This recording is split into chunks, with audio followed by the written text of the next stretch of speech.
आप बात आज कर रहे हैं जिस तरह से अदलिया की बात करते हैं, जो अल्फाज इस्तेमाल करते हैं, मैं तो बाकी बातें तो छोड़ देना, भी जलसों में खड़े होकर जो जुबान इस्तेमाल कर रहे हैं, जो वो लफ्ज इस्तेमाल कर, मैं यहां नहीं बोल सकती कि मुझे पता है आपने एक्सपंज कर देना, मैं नहीं बोलूंगी, लेकिन आपको पता है कि मैं क्या बोल रही हूं।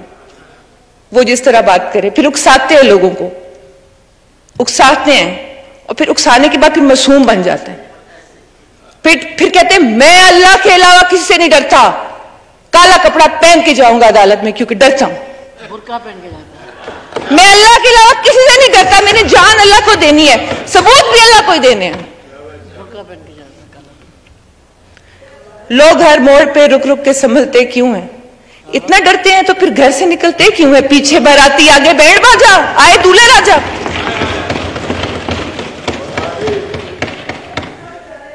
ये हर बात, हर बयानिया, हर इल्जाम, सब कुछ गलत। मैंने अभी लोटों की बात की डिप्टी स्पीकर साहब, तो वही तो बात है ना कि वो उधर गुलदान बन जाते, इधर वो तो वेलकम करने का जैसे मैंने बताया है।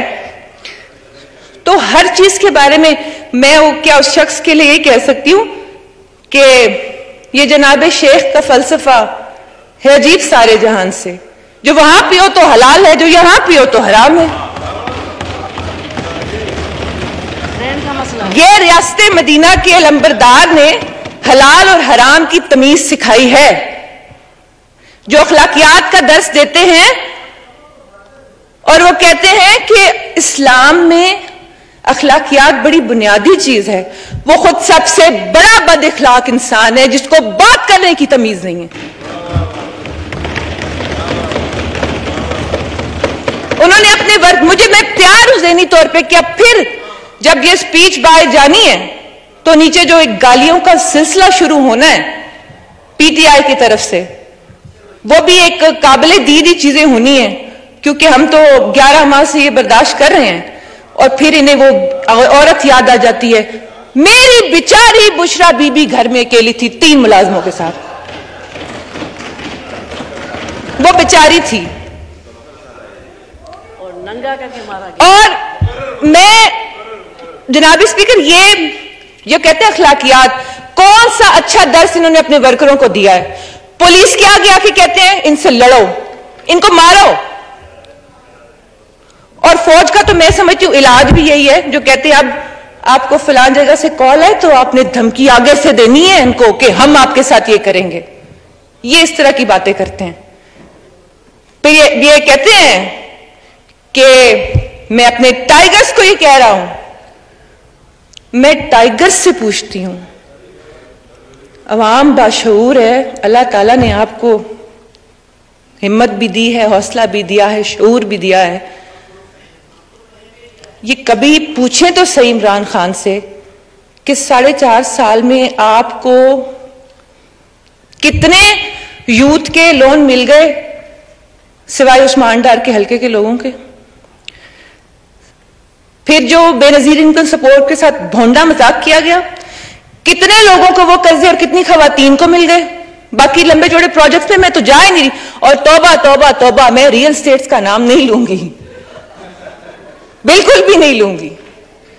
अनटचेबल्स हैं वहां पे, नैब का जिक्र करने ही बेकार है, क्योंकि मैंने कहा ना हलाल और हराम की जो तमीज है, और जैसे लोटों की बात है, तो नैबज़दा अगर आपकी अपनी कैबिनेट हो तो आप, मैं तो इस इंसान के कॉन्फिडेंस की दाद देना चाहूंगी। मैंने अपनी जिंदगी में ऐसा इंसान नहीं देखा जो इतने कॉन्फिडेंस के साथ इतने झूठ बोलता हो, जिसकी बॉडी लैंग्वेज कमाल की हो कि बंदा अप्रिशिएट करने पे मजबूर हो जाए, खुद भी लगे कि ये सच कह रहा है। और इस जितना मजलूम इंसान कोई नहीं। बात जनाब स्पीकर, प्राइम मिनिस्टर साहब ने कहा कि हमें अमेंडमेंट्स लानी चाहिए। मैंने पहले ही अर्ज की हमारा अपना कसूर है, तो मैं उम्मीद करती हूं कि ये जो एक कमरे में अभी अमेंडमेंट्स तैयार हुई होंगी और चंद लोगों को ही पता है और अभी हाउस पे आ जानी है और यहाँ से पास भी हो जाएंगी। अल्लाह करे कि वो अच्छी हों, अल्लाह करे कि ये माजी की गलतियों से सबक सीख के बनाई गई हों, अल्लाह करे कि जो ऐवान की बालादस्ती इस ऐवान ने खुद मजरू की है वो वापस इख्तियारात ये लाने में कामयाब हो जाए और अल्लाह करे कि इस मुल्क का, इस अवाम का भला हो। मैं इलेक्शन कराने में, इलेक्शन कौन नहीं करा रहा, कौन करा रहा है, उस लंबी बहस में तो जा ही नहीं रही। किसका फायदा है, किस नुकसान का, उसमें भी नहीं जा रही। मैं सिर्फ एक बात करना चाहती हूं, बल्कि इल्तमास करना चाहती हूं कि मुल्क का सोचें, अवाम का सोचें, क्योंकि मुल्क है तो आप हैं, अवाम है तो आप हैं, वरना आपका कोई वजूद नहीं है। ये झगड़े आप लोग कल पे उठा रखें और इतनी लचक जरूर रखें रवैयों में